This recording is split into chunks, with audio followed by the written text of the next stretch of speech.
Hey everyone, so today we have a new toy and I have it out here in the living room because there is no room back in my little office to get this thing unpacked and get it spread out and have a look at it and manage to take a video of it. So we're going to do the unpacking out here in my almost equally small living room, and we're going to see what we got. And of course, if you read the title of my video, you already know what this is.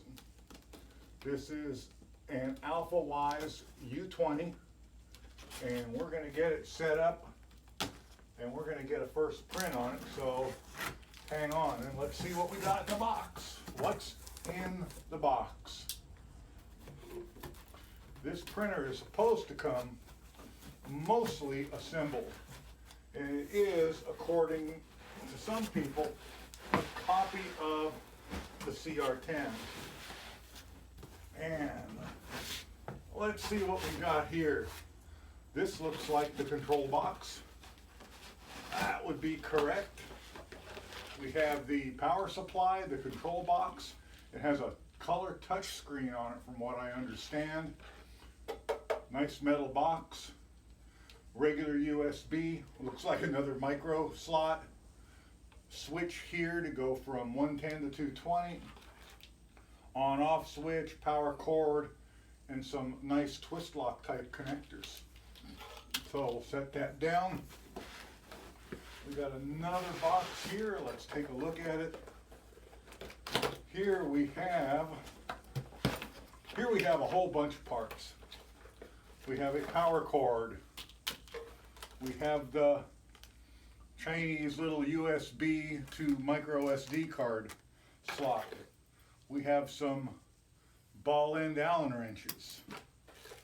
We have some little screwdrivers, a tip cleaner, and a little wrench. We have a tiny little spool of yellow filament. At least it's more than you get with the Ender 3. The Ender 3, you couldn't even print their test print with it.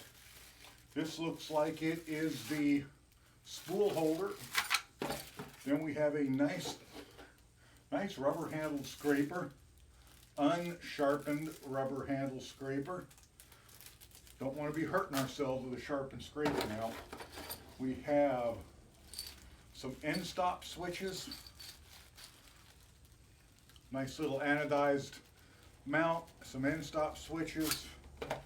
We have our ubiquitous little nippers, Plato Model 170. And we have some itsy bitsy little black zip ties. Here we have our cross. Dang, that's really in there. Holy cow. They didn't want that coming out, did they? Let's get some of this out. This looks like our, holy cow. May have to cut this puppy out of here. Here it goes. We have our main upright piece with our pillow, and look at that. We have a lovely extruder mechanism, aluminum, gold anodized. It needs the little insert. It's got an insert in it, but it's not big enough for flexible filament. And there's our hot end, both little fans on it, and a twist lock connector on the end. That's pretty nice.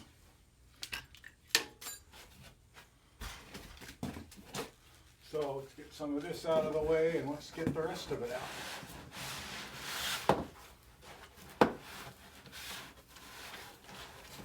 Holy cow, they really package this up. Just too many stories of these things getting damaged in shipping. Okay, here we go. I found the opening right in here. This will be our bed. And this looks like it pretty much comes in two major pieces, which is kind of nice, especially if it's all fitted and adjusted properly. We'll find that out.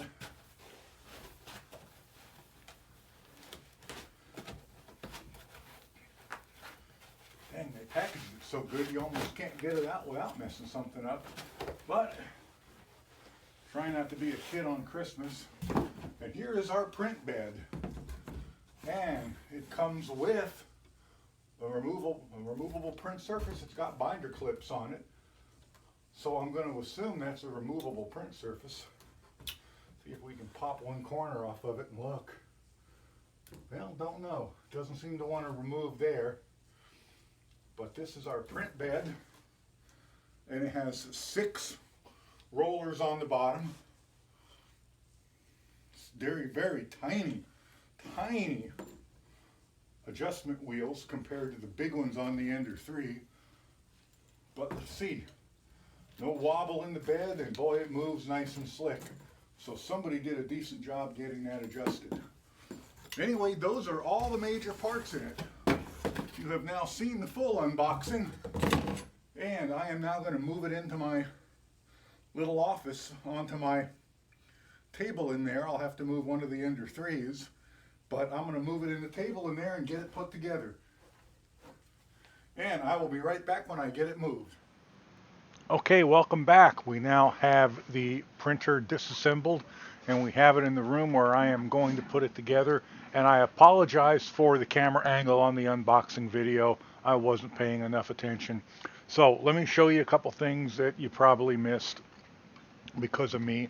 One is going to be this nice extruder unit. And let me get it up to the camera.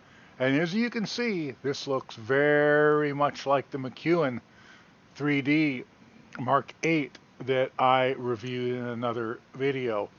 It doesn't have all his additions, the pass-through, the extra little piece of Bowden tube, and some other things. It does, however, have a filament out sensor, and it does have a little printed piece in there to help guide filament in. Is it as nice as the one on Thingiverse? I don't think so, so I think it's probably going to get replaced pretty quickly. But it's completely assembled. And another thing you'll notice that I liked right off the bat, look how easy the Z-axis moves. You let it go and it falls down by itself. Plus, it has support at the top. So this is the way printers should come assembled, in my opinion. If they can't line all of this up from the factory, the very least they could do is make sure it lines up before it goes. So that's all very nice. It also comes with a Z-axis connector that will automatically decouple should you make some really stupid mistake like I did. It comes with the obvious 2 hot end fans, one for cooling, one for part cooling. This is a 3D printed part here. It's got a number of 3D printed parts on it, but it is all set up and ready to go, and it is set up nicely. Everything moves very smoothly. Nothing binds. Just really impressed with it, the way it comes out of the box. There's also very, very little setup on this. You bolt the top to the bottom. You add in the brace and the one end stop. You hook all the cables up, and that's pretty much it. The bed moves very nicely. It has no wobble. It does not bind. I notice the belts are very well adjusted. Let's take a look at the bottom of the bed real quick. Bottom of the bed has 6 rollers on it. And as I said, they are nicely adjusted. Nothing is binding. All 6 wheels are turning. Well, I take that back. This one's not turning. Yeah, we may have to adjust that up a little bit. Let's flip it over. Oops, let's flip it over and see if they turn when it's on the other side. Yeah. Okay, now all 6 are turning when I have it set that way. So it could use a little bit of adjustment, but boy, I'm telling you, it's close. Comes with nice, soft rubber feet. And I'm really not seeing much not to like about this so far. Let's set it back down. Let me show you something else. You'll notice I took the binder clips and the print bed off. It does have a removable print bed. And because it is a glass bed, it's got a little film cover on it. Because it is a glass bed, I took it off and moved it over here. My history with glass is not particularly a good one. So I moved it over there out of harm's way. I also took the scraper out to the belt sander and put a right proper edge on it, one that could right slice your finger off in two, right half in two. Okay, so let's get this put together. I may do some fast forwarding, and I may shut my mouth for a while and fast forward through that as well. So let's get going.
So there it is. Our first print on the Alfawise U20 is completed.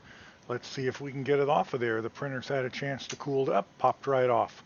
I did not use any hairspray on this bed whatsoever.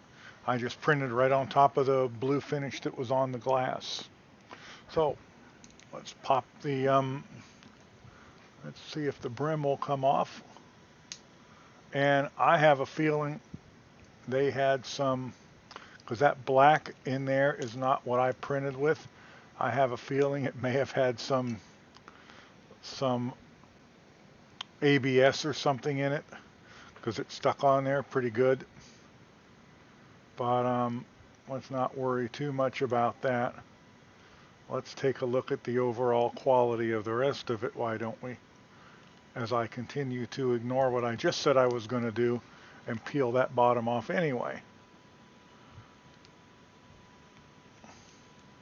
Well, I've got it almost off now, so let's get it the rest of the way off. And there was about 10 or 15 different, will that focus on that? Not really. It's a little too bright as well. There were about 10 or 15 G-code files on the disc that came with it, the flash card that came with it. This one was on it and called Bullet. And I picked it out because I'm a firearms guy, and I honestly didn't know what to get. For all I knew, I might have got a 67 Mustang. Anyway, it came out exceptionally well. The sides are very, very smooth. Really hard to see it. I may have too much light on it. The sides are very smooth. There is no, and it found a little black right again at the tip. That's funny. We'll get some better prints on it soon, but this is an excellent first print.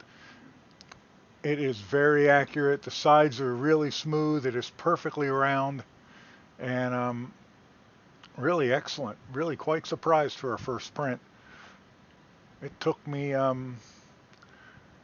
quite a while of trying to get a print that good off my Ender 3 to begin with.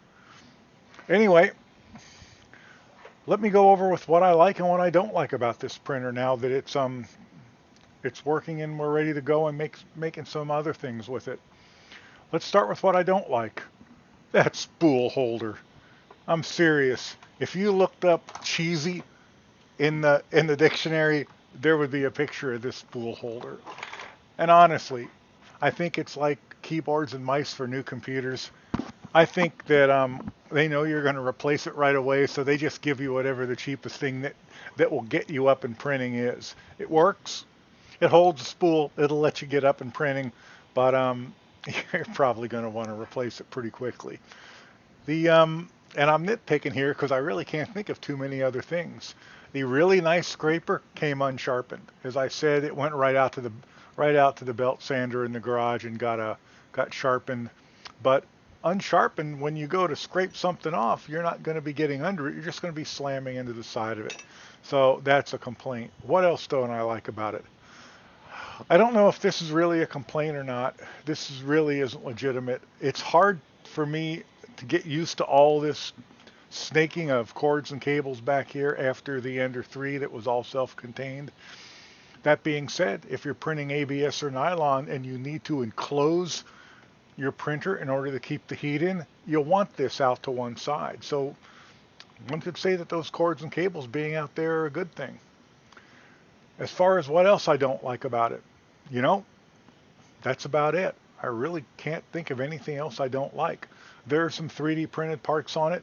The little fan shroud down here is 3D printed. The filament sensor out block is 3D. There it goes. This thing is so well adjusted. It's amazing. The little 3D filament out block is 3D printed. And the little, you can't see it there. Let me tip it up. No, you can't see it there either, really. The little top cap for the Z lead screw, it's 3D printed as well. Those aren't really what you'd call any kind of critical parts. Okay, now that that's done, what do I like about it? Well, for starters, the packaging was absolutely superb. It was packed up. You would have to be trying to damage that the way it was packed up. It was really excellent. What else do I like about it? I obviously like the fact that it came with a glass print bed. That's really extra nice. I thought I was going to have to go out and buy another mirror square and cut it, but it came with a super nice glass bed and a print surface on top of the glass bed that looks like it doesn't need hairspray. That's pretty nice too. It is extremely sturdy. Just like the Ender 3, it is all aluminum extrusions. It bolts together solidly. It is just solid as a rock, and to get accurate prints, it can't wiggle around any. It has a all metal extruder with a sleeve pivot arm. This is the basis for the McEwen Mark 8 extruder. It doesn't have some of the nice little features he's added to it, but it is the basic part, and it's an excellent little part.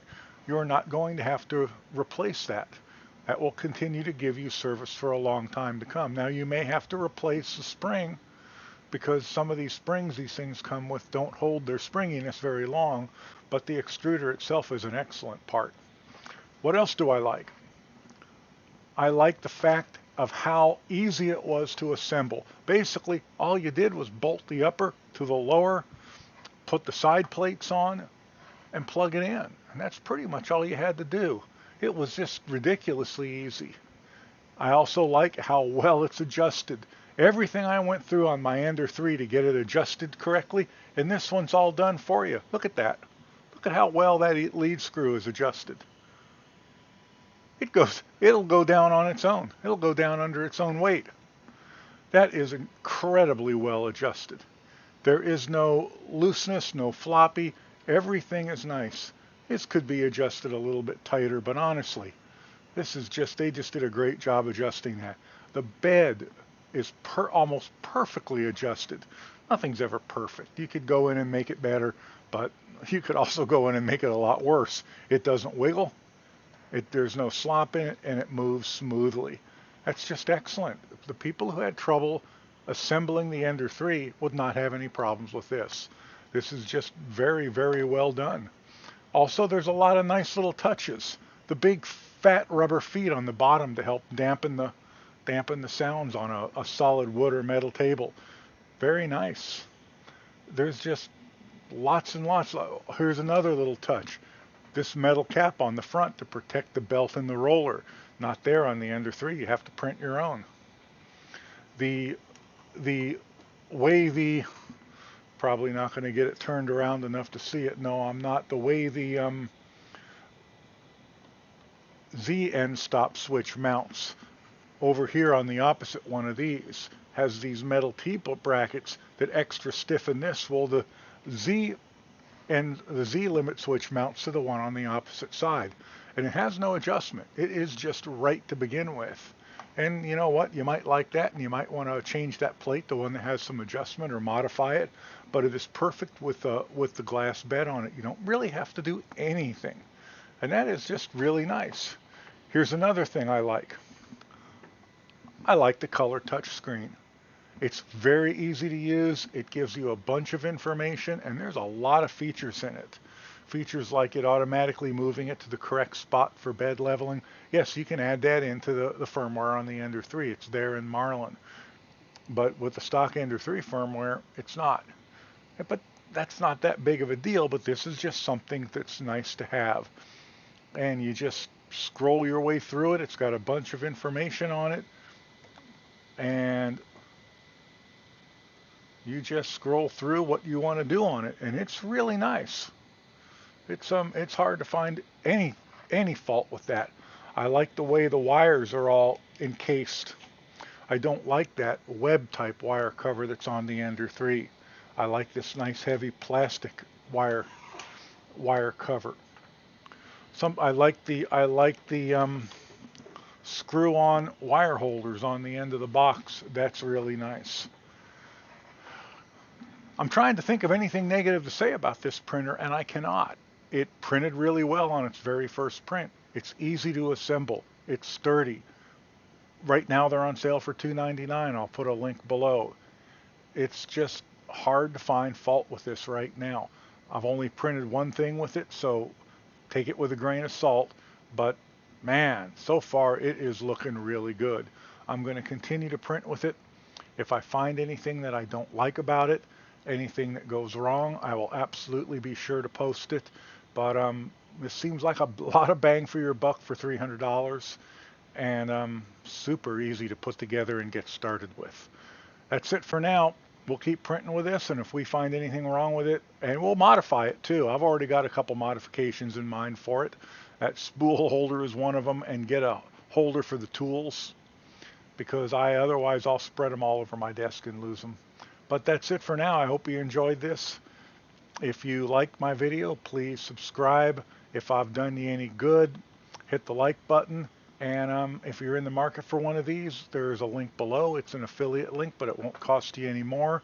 They're on sale right now. How long that will be, I don't know. But for right now, they're $299. And if you're looking for a larger format printer, one that's easy to assemble, this may be the printer for you. Talk to you later. Bye now. Hey everyone, just want to pop back in here at the end and let y'all know that the Alfawise U20 is $279.95 until July 28th with the code that I will put in the description down below. And yes, I have put a mirror on it. More on that in my next video. Thanks. Bye now.